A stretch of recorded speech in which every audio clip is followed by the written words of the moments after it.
السلام علیکم ورحمۃ اللہ وبرکاتہ۔ الحمد للہ رب العالمین والعاقبۃ للمتقین والصلاة والسلام علی رسول الکریم اما بعد۔ ہم کیونکہ صحیح البخاری کی حدیث نمبر 3 کا جو ہے وہ اس کے اوپر بات کر رہے تھے۔ اب اس حدیث میں ایک لفظ ہے فیتحنس فیہ وہو التعبد اللیالی ذوات العددی۔ اب یہاں پہ فیتحنس کا کیا مطلب ہے، التعبد کا کیا مطلب ہے، یعنی کہ یہ ایک ہمارے ذہنوں میں مین جو سوال بین العلماء بھی ڈسکس ہوتا ہے وہ یہ ہے کہ اللہ کے نبی غار حرا میں کون سی عبادت کرتے تھے۔ بہت اہم سوال ہے، اور یہ مجھے یاد ہے کہ لاسٹ منتھ جو ہے علماء کی مجلس میں یہ سوال اٹھایا گیا کہ اس تعبد سے کیا مراد ہے، کون سی عبادت مراد ہے، کیونکہ اس کی کوئی صراحت تو ہمیں نہیں ملتی۔ اب یہ تحنس سے ہے، یعنی کہ فیتحنس یعنی تحنس سے جس کا معنی کیا گیا ہے وہ تعبد، اور بعض کہتے ہیں کہ التعبد کا لفظ جو ہے یہ مطلب مدرج ہے، یعنی کہ اس کا ادراج ہے، یعنی کہ یہ حدیث کا لفظ نہیں ہے، راوی کا جو ہے وہ ادراج ہے، یعنی کہ بعض کہتے ہیں کہ زہری کا کلام ہے، یعنی کہ یہ التعبد جو ہے، جبکہ حافظ ابن حجر رحمہ اللہ کہتے ہیں کہ اس پر کوئی دلیل موجود نہیں ہے کہ یہ زہری کا کلام ہے۔ صحیح یہ معلوم ہوتا ہے کہ حدیث کے ہی الفاظ ہیں۔ اب یہ تحنس کا معنی دراصل یتخفف تھا، یعنی کہ دین حنیف کی پیروی کرتے تھے، یعنی کہ اللہ کے نبی نبوت سے پہلے دین حنیف کے متبع تھے اور تابع تھے، اور دین حنیف کے اندر خلوت میں جا کر عبادت کرنا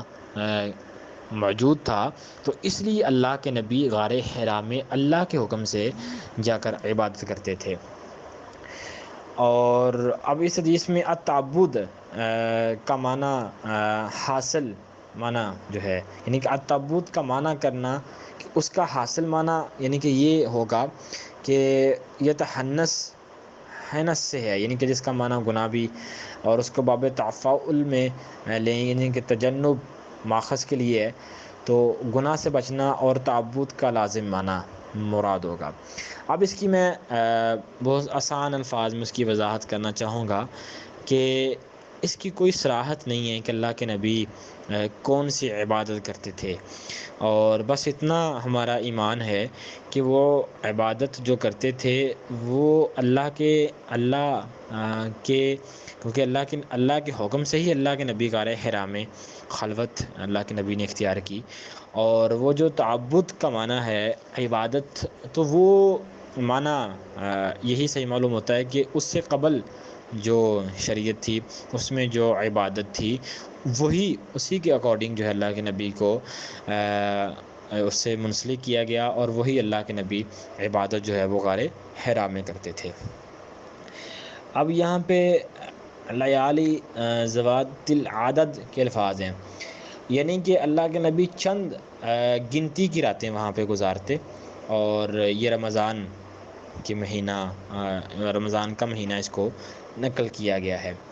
اور اب اس حدیث میں یہ جو الفاظ ہیں کہ قبل ان ینزی الی اہلہ، قبل ان ینزی، اب یہاں پہ ینزیہ کا معنی ہے یرجع، یعنی کہ اللہ کے نبی غار حرا میں چند راتیں گزارتے اور پھر اپنے گھر آتے، خرچ لے جاتے، اور اپنے اہل خانہ سے اللہ کے نبی ملتے اور ملاقات کرتے، بات چیت کرتے، حال احوال پوچھتے، یعنی کہ سارے کام کرنے کے بعد اللہ کے نبی جو ہے وہ پھر کچھ دن کے لیے غار حرا میں چلے جاتے، یعنی کہ یہ نبوت ملنے سے پہلے جو میں نے آپ کو بتایا نا ٹریننگ سیشن جو ہے وہ چل رہا تھا اللہ کے نبی کا۔ تو یہاں پہ قبل ان ینزی سے مراد جو ہے وہ یرجی، یعنی کہ اللہ کے نبی واپس آتے کچھ چیزیں لے کے، ضرورت کی، پانی، کھانا، کھجوریں، جو بھی چیزیں اس وقت کی میسر تھیں اس کو اللہ کے نبی لے کے جاتے، اور ان کو جو ہے وہ وہاں پہ۔ اب یہاں خلوت سے بعض ہمارے کچھ لوگوں کو یہ خیال بھی ان کا استنباط ہوا کہ ہمیں بھی جو ہے وہ خلوت کر لینی چاہیے، دنیا سے الگ تھلگ جو ہے وہ ہمیں ہو جانا چاہیے، ہم مطلب صحیح معنوں میں جو ہے وہ اللہ کے آگے جو ہے اللہ کے لیے دنیا سے لا تعلق ہو جائیں۔ تو یہ جو اللہ کے نبی کی خلوت تھی قطعاً ایسی خلوت نہیں تھی کہ اللہ کے نبی کو دنیا کا پتہ ہی نہیں تھا کیا ہو رہا ہے، بلکہ اللہ کے نبی کو وہاں خلوت کی جو ٹریننگ تھی اس کے ساتھ ساتھ باہر کے حالات سے باخبر رکھنا ضروری تھا۔ یہ تو عقلی بات ہے، اس کو عقلی طور پر بھی سمجھیں تو یہ بات سمجھ آتی ہے کہ اللہ کے نبی کو اگر بے خبر رکھنا تھا تو پھر اللہ کے نبی کو تو لوگوں کے جو احساسات ہیں، لوگوں کی ترجیحات ہیں، وہ کیا، وہ تو اللہ کے نبی کو پتہ چلنی ہی نہیں تھی، وہ اس اعتبار سے پتہ چلنی تھی اگر اللہ کے نبی کو خلوت کے ساتھ باہر کے حالات سے بھی باخبر رکھا جائے۔ مثلاً اس کی مثال دیتا ہوں، ایک بندہ اپنے آپ کو کمرے میں بند کر لیتا ہے، لیکن وہ کمرے میں بند کرنے کا اس کا کوئی مقصد ہے کہ میں نے جب 10 دن کے لیے باہر نکلنا ہے تو میں نے یہ پلان لے کے نکلنا ہے، میں نے یہ مشن لے کے نکلنا ہے۔ اب وہ 10 دن کے لیے اپنے روم میں تیاری کر رہا ہے، اب وہ جب روم میں تیاری کر رہا ہے اپنے بیٹھ کے، تو اس کا مطلب یہ ہے کہ وہ نیٹ کے ذریعے سوشل میڈیا کے ذریعے وہ حالات بھی دیکھ رہا ہے، ساتھ ساتھ کہ میں حالات کو دیکھوں کیسے میں نے مینج کرنا ہے اپنے ورک کو، اپنے کام کو میں نے کیسے لے کے چلنا ہے، میں نے کہاں پہ کیا کرنا ہے، کس لوگوں کو کیسے کس ماحول میں نے استعمال کرنا ہے، کس لوگوں کو کہاں کہاں میں نے کیا کیا ان کی ڈیوٹیز جو ہے وہ میں نے لگانی، یعنی کہ یہ ساری چیزیں اب اللہ کے نبی کو بھی خلوت کے ساتھ ساتھ مکہ کے جو حالات تھے ان سے باخبر رکھنا ضروری تھا۔ وہ اس لیے تھا کہ اللہ کے نبی جب وہاں چند راتیں گزارتے اور اس کے بعد اللہ کے نبی واپس آتے اور آ کے لوگوں سے اللہ کے نبی ملتے۔ اب اس حدیث میں جال حق کا بھی لفظ موجود ہے کہ اللہ کے نبی بیان کرتے ہیں، حضرت عائشہ بیان کرتی ہیں، حتیٰ جاہ الحق وهو فی غار حراء فجاءہ الملک۔ تو اب جاء الحق سے کیا مراد ہے؟ اس سے مراد وحی ہے، وحی کو حق سے تعبیر کیا گیا ہے۔ حافظ ابن حجر رحمہ اللہ نے ایک حدیث نقل کی ہے، اس سے پہلے ایک دفعہ اللہ کے نبی نے جبریل کو دیکھا تھا اور آپ ڈر گئے اور ایک مجمع میں چلے گئے۔ اس کے بعد جب غار حراء میں اللہ کے نبی آئے تو وہاں اللہ کی طرف سے آپ پر حق نازل ہوا۔ اب اس حدیث میں حافظ ابن حجر رحمہ اللہ نے یہ کہا ہے کہ نبی کریم صلی اللہ علیہ وسلم کا جبریل کو اس کی اصل خلقت میں دیکھنے کا مسئلہ ذکر کیا ہے۔ ایک روایت میں ہے کہ اس بارے میں ابو الاسود کی ہے کہ وہ عروہ سے بیان کرتے ہیں کہ عائشہ صدیقہ فرماتی ہیں کہ پہلے آپ نیند میں سچے خواب دیکھا کرتے تھے اور پہلی دفعہ اللہ کے نبی نے جبریل کو عدیات کے پاس دیکھا تو جبریل نے اللہ کے نبی کو بلایا، محمد آپ دائیں بائیں دیکھا، کچھ نظر نہ آیا، تو پھر اللہ کے نبی نے نظر اٹھائی اور افق پر جبریل تھے اور آپ ڈر کے لوگوں میں داخل ہو گئے۔ اس کے بعد اللہ کے نبی غار حراء میں، یعنی کہ غار حراء کا جو ایک کنسیپٹ ہے کہ وہاں پہ اللہ کے نبی کے پاس جبریل آتے ہیں، یقیناً اللہ کے نبی کے اوپر وحی لے کر آنے والے فرشتہ جو تھا وہ جبریل ہی تھا، اور جبریل پہلے انبیاء کے اوپر بھی وحی لے کے آتے تھے۔ اور اب اس حدیث میں جو الفاظ ہیں جال حق، اس سے مراد یہی ہے کہ اس سے مراد وحی ہے، اور وحی کیا ہے؟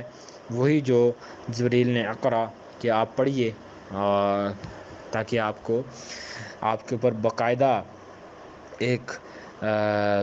دین کا ایک جو ہے وہ مذہب اسلام کا جو ہے، کیونکہ اسلام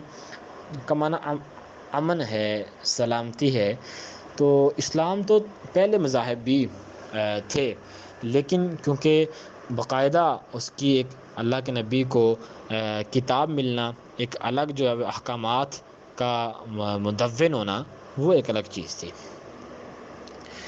اب اقرا کے بارے میں اختلاف ہے کہ جبریل نے آپ کے سامنے کوئی چیز پیش کی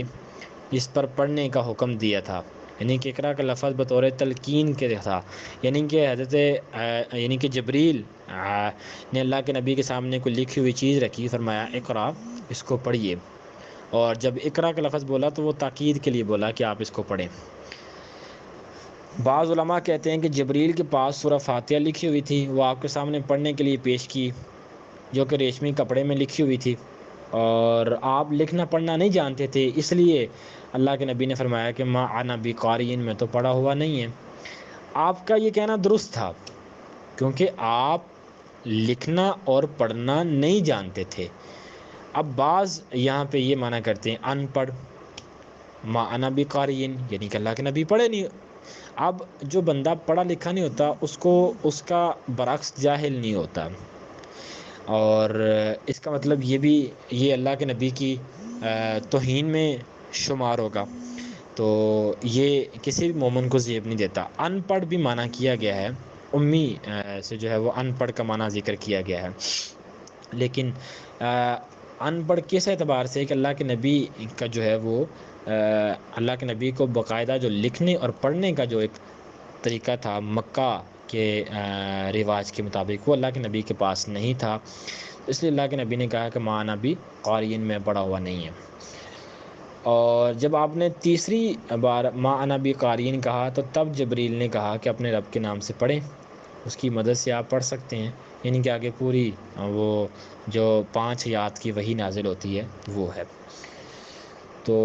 اب اس حدیث میں رسول اللہ نے 3 دفعہ کہا کہ ما انا بقارئین، کہ میں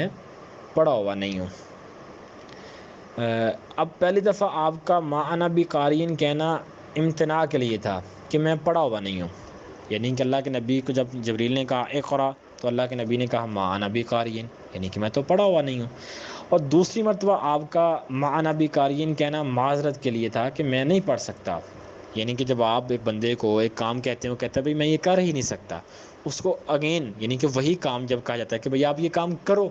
تو جب وہ دوسری مرتبہ کہے گا کہ بھائی میں یہ کام نہیں کر سکتا، تو گویا کہ وہ ایک معذرانہ جو ایک رویہ ہے وہ ہوگا، یعنی کہ اس میں ایک معذرت والا پہلو جو وہ ہوگا۔ تو اس اعتبار سے اللہ کے نبی نے دوسری مرتبہ جو کہا اس سے مراد یعنی کہ معذرت کے اعتبار سے۔ اور جس حدیث میں تیسری بار آپ نے کہا کہ ما انا بقارئین، تو یہ استفہام کے لیے تھا۔ بعض روایت میں آتا ہے کہ کیف اقرؤ، یعنی کہ ماذا اقرؤ، کہ ایک حدیث میں مطلب یہ الفاظ ملتے ہیں کہ میں کیا پڑھوں۔ جب اللہ کے نبی کو جبریل نے پہلی دفعہ کہا کہ اقرا، اللہ کے نبی نے کہا میں پڑھا ہوا نہیں، سیکنڈ کہا تو اللہ کے نبی نے پھر اس لہجے میں کہا کہ میں پڑھا ہوا نہیں، تھرڈ یعنی کہ تیسری مرتبہ جب کہا تو اس حدیث میں اللہ کے نبی نے پوچھا کہ میں کیا پڑھوں، تو پھر کہا اقرا بسم ربک الذی خلق۔ تو یہ جو اس حدیث میں 3 مرتبہ ذکر ہے کہ ما انا بقارئین، تو استفہام کا مطلب سوال ہے، کہ سوالیہ انداز میں اللہ کے نبی سے اللہ کے نبی نے پوچھا تو اللہ کے نبی نے کہا کہ میں کیا پڑھوں، تو پھر حضرت جبریل نے بتایا کہ آپ یہ پڑھیں۔ اب اس بات میں اس حدیث میں جو الفاظ تھے کہ اقرا، اس کی وضاحت میں نے کر دی ہے، اور اللہ کے نبی کا اس سے کیا مراد ہے اور کون سے عبادت کرتے تھے اس کو بیان کیا گیا۔ انشاءاللہ بقیہ آڈیوز میں انشاءاللہ ان کو پیش کیا جائے گا۔